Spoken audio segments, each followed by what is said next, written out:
Hey guys, in this video I'm going to talk about why I don't just do it in post. So I'm Daniel Norton, photographer here in New York. I make videos like this about the philosophy of photography and also some technique stuff. If you're interested, go ahead and subscribe. All right, so let's get to it. So let's just define a few things here. You know, I feel like there's two camps out there about photography. There's people that feel like, they should get everything correct in the camera. And then there's people who think, well, whatever, I'll just fix it later, or I can add effects later, and I can do these all special things, and that's the in-post part. I feel like the real answer there is somewhere in the middle is probably the right way to be, if there is a right way, right? But for me, I definitely lean a lot more towards the do it in camera. And I thought I'd make a video just talking about why, because I think that sometimes people, bang, oh, this is the way to do it, but they don't necessarily talk about why they do it. So for me, I would say it's probably because I think that I started before digital cameras were like the standard for professional photography. And I was doing, catalogs and professional shoots when very few people had medium format digital cameras, which were the only ones that were really good for that. And they were very expensive. So you generally had to rent them, and most clients didn't care one way or the other. They just cared that you got good shots. They didn't say, oh, I want digital, I want this. So if you're comfortable shooting with your RZ67, you're gonna just keep shooting with it, right? But the thing is, when you do a shoot with film, you're shooting back then, you're shooting a Polaroid, right? So you got this Polaroid back that goes under your camera, and you set everything up the way it's gonna be, and you take this Polaroid shot and you peel it and you look, and it makes a shot on the Polaroid film, and it looks basically just like you're gonna get in the final result. The client has to be able to look at that and know that they've got the shot they want, and that you can then shoot the film and get the further shots. It's not like, now in digital where you could literally shoot it, and then quickly jump into Photoshop and spend like 2 or 3 minutes and do some filters over it and be like, oh, look, it's going to be like this. And then they'd be like, oh, okay, I get it. Like, you just couldn't do that back then. It's like they had to see the Polaroid and know that they were going to get the thing they wanted to get. And so that kind of taught me, or trained me, we'll say, to think more creatively on set as to how to problem solve. Because a lot of times there were things you need to do. Multiple exposures, blending of lights, doing certain things. You needed to do that in the shot. You wanted a lens flare in the shot, you needed to know how to put a lens flare, and a good one that you could control, right? You wanted, motion or a blur, you needed to be able to do a pop and blur. Like, that was just a skill that you had to pick up and do. You couldn't add it in post. It just wasn't possible, In fact, I've seen this seems to be trending, although it's funny when I do something on YouTube because I say it's trending, but who knows? Maybe it's not trending now, but I see a lot of it where it looks like there's these I guess they're supposed to be pan shots on streets because they're like cars, and they have like this blurry like lights, I guess, that was supposed to be going by them. And when you look at this, it clearly was done in post. Like, it absolutely was done in post. It was not done realistically. Is that bad? Not necessarily, but if a client hired me to do that, right, and I couldn't do the post right there on the spot, and we're standing in the street, I took the shot that makes that image, I'm gonna have to then go, oh, hold on, let me put it on my computer, let me do this. Like, I can't show them the shot. And to me, that is just not, it's not as cool. I'm sorry, I'll have to use that term. It's like, I love when the client is standing in front of me and I shoot a photo and they look at it and they're just like, whoa, like, that's the shot. Like, we got it. Like, we're done, I mean, granted, later when you're looking at it in post, it's going to be in an ad or whatever. They're going to probably do something to it. But the feeling that they get, that they're just like, oh, yeah. And this is especially true when you want to do I don't think I've talked too much about this, but, when you're on a commercial shoot, there's the getting the shot, right? You're hired to get this shot, so you spend the time to get the shot. But then there's always that little bit at the end of the day where you're like, let me try something. And for me, one of the most rewarding things as a photographer is when the thing that you try at the end of the day is the shot that they use. Because that means that your creativity and your vision is what they ended up using, not just like the shot they were planning on using. They got the good shot, so they know they have it, their standard shot, but then they have this extra shot that's different and modified that they're going to now use. That's going to get you more jobs because they're going to remember, oh yeah, remember we got that extra shot at the end when we shot with Daniel, and that gave us 2 shots that we could use, and with some variety. So again, this is not something that's easy to do unless you can do it in camera, because you got to show them, right, that you're doing it. Because when you finish a job like a catalog or an advertising job, oftentimes you're just handing them a hard drive with the raw images. So if they don't see it there, you're not going to get to add your vision to it. So that's one of the reasons. I think the other reason why is because I also have worked for a lot of smaller clients, and smaller clients don't generally have a lot of budget. Clients that have small budget means that if there's retouching to be done, you're probably including it in your price at some discounted rate. I mean, you're charging them for it, hopefully, charge them for it. But, you're not going to be able to charge what a retoucher could charge. Like, I can't send it out to a retoucher for $100 an hour to be retouched. I'm probably going to have to do it myself, So having to do that means I have to spend more hours working on the job, which means that I make less money.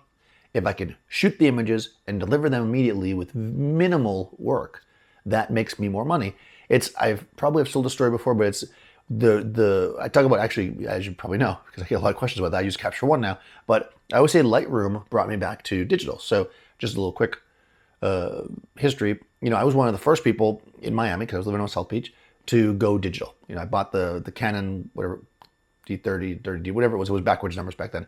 It was like this 3 megapixel camera. It was very expensive. If you think about it, it was like $3,000, $4,000 for this 3 megapixel camera. But it was like a super cheap camera, really, when it came down to what real digital cameras cost. So I bought this camera and I went digital, and I was one of the early people to do it. I shot digital for a couple of years. And then when I moved to New York, my main kind of income stream at that point was developing models for the big modeling agency. So I was shooting all the new faces, and you charge them for it. So, not the girls, but the modeling agency. The thing is you charge per shoot, right? So what was happening was digital required so much effort to get the shots together and to give them to them, and especially the older cameras. I mean, cameras are better now, but like the focus was often off, and so you generally shot it more than you really needed to, and then you're going through them, and like you couldn't really raw file this. So processing was slow. So I found that every time I would do a shoot, I would spend probably half a day. It took me about half a day to do a shoot. It took me about half a day to edit it. So what I found was that I could do, let's say, 2 shoots in a day, and then edit 2, and then so basically spend a day editing, and then do another 2 shoots, then edit. But if I shot film, right, I could just give them the contact sheets, because the film just was done. There was like, they didn't expect, it wasn't like I was retouching them anyways. I used to just drop it off at the lab, and the lab would deliver the contact sheets to the agency. Yeah, did it cost me, let's say, 20% or maybe 15% of the amount of money I was charging, so I made that much less? Yes. Could I shoot twice as much? Yes. Actually, I ended up shooting something like 3 times as much, because I didn't have to worry about, because let's say theoretically I could shoot 4 shoots in a day. It would still take me 2 days of editing. Like, it just, the shooting didn't take that long, really. It was the editing that was all the work. So I switched back to film, because again, they didn't care, So I was shooting almost all film. And then I got this job. I don't want to get too far into it, but I got this job working for this one agency. It was a commercial print agency, and they had like they had just started a New York division, so they were kind of gearing up, and they were bringing in a lot of people, and like they had so much work for me, like more work than I could ever imagine. And but they asked me to shoot digital, and I was like, oh God, really? And a friend of mine had Lightroom on his computer at his studio, which I was renting from him, and I used it. Like I used Lightroom. Like I would shoot, and then I stuck the pictures in Lightroom. And it was like, whoa, holy crap. It was so fast. I mean, relative to what it would do. It was amazing. I was like, holy crap, I can actually shoot a bunch of stuff, then sit here for like 2 hours at the end of the day and process them all out. It was so fast. So I bought Lightroom for myself, of course. And I started using Lightroom, and it changed everything. I went back to digital. I bought I upgraded my camera because I was shooting a lot more. And yeah, I went back to digital. Now, as time has progressed, I've switched to Capture One, and I shoot Tethered, which is a whole other thing. But I guess that ties into this. So I shoot Tethered for the very similar reason to the things I was saying. I shoot Tethered, meaning that my camera is plugged into my computer. When I make a photo, it pops up on the screen of my computer. I'm seeing the raw file. I'm seeing it full size. My monitor is color correct. It's large. The client is seeing the image. They're seeing it as they're going to see it. So what this does is it give them even a truer look than they would if they looked at the back of the camera, which is not that great. And I know I've heard some people say they plug into TV sets, which I don't do that. It's so hard to keep the color right, and I would never do that. I do it when I live stream at Adorama, because that's our only choice to show stuff, but I'm actually not plugged into the TV. The computer is plugged into the TV. I digress. But basically, shooting Tethered, and if you've never done it, download Capture One. It's a 30-day free trial. if you have somebody in front of you, like you're making portraits of somebody, and you shoot the images tethered, and they come out, boom, they're popping up on the screen large, and they're big, and they're beautiful. It's so cool for the client. They look at that, and they're just like, oh, wow, like, yeah, this is amazing. I love this one. I love this one. I love this one. Like, I usually let them go through and make selects right there on the spot. So it's like they are essentially looking at the full-size images on my computer, which is probably better than theirs, depending on what they do. But the average person probably doesn't have a powerful workstation. So it's faster for them to look at them at full size. They can pick the ones they want, and it's great. And if I didn't do it in the camera, right, then I would need to spend time editing them before they could even look at them, which again would then take away from that idea of like they're walking away. I mean, when I do headshots, for instance, we between each set we edit down, and while they're like packing up their stuff and leaving, I'm actually exporting and dropping them in Dropbox. So in most cases, they're getting a text from me like 20 minutes after they leave the studio with proofs for them to make their final choices. Like they're literally getting them that fast because I don't have to do anything to them. Like they're done, If I had to go in and do a bunch of posts, they couldn't have that fast turnaround. So it helps the client to get their stuff faster. It helps me to not have to do a bunch of work after the fact. And it does help with your reputation. It makes people feel like, okay, this person really knows what they're doing. Does that mean that I never do anything in post? No, of course not. Sometimes there's no way around having to do something, right?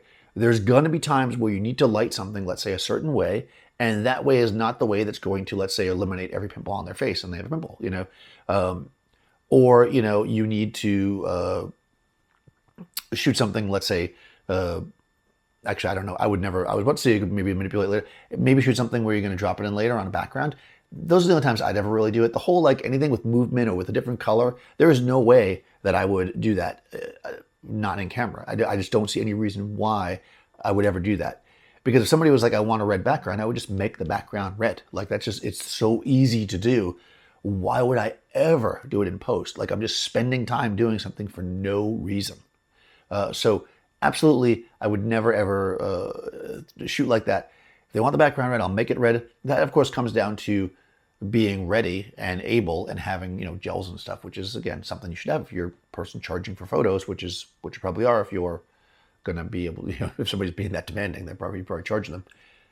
So that's the reason why I don't like to do it in post. I mean, I'm curious. I'm sure a lot of people that are watching do a decent amount of post. I'm curious as to what the point is where you're like, okay, I'm good enough, or I'm at the point where I'm going to finish it in post. Now I know that there's certain things, like for instance, you can shoot to edit. That's for sure. Like, I mean, I've definitely seen people do that before. We're like, well, I'm shooting it this way because I know I'm going to do this to it later. And I'm curious as to what projects you do those on, and if you have clients sitting there when you're doing them. I mean, if you're making art, I guess you could go and spend all the time in the world doing whatever. But is there a client there when you're like doing that? And then if so, how do you explain to them like, oh no, this is going to be blue and you're going to be here?